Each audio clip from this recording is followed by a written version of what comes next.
Дойде момента да ви покажа най-скъпите панелки в България. Добре дошли пред Златния век, но пред Златния век и преди него всъщност е имало панеляк.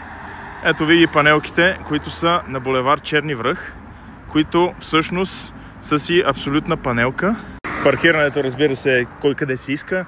И ето ви панелките. Даже има и леки катакомби. Катакомби, които са си останали с остъклението от едно време. Разбира се, съседите са се разбрали с консенсус, че трябва да използват един цвят и всички трябва да си направят изолация по един и същи начин. Ето тук те са равни.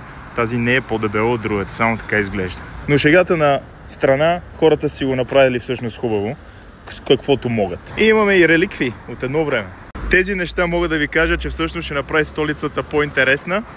Ето ви го това, приятел. Ще я направят много по-интересна. Защо? Защото едно време в Берлин, когато почнаха да карат трабантите, не беше интересен. Обаче сега, като видиш трабант в Берлин, всички си вадят телефона и искат да си направят селфи с него. Така че не бъдете критични и тук ще стане така.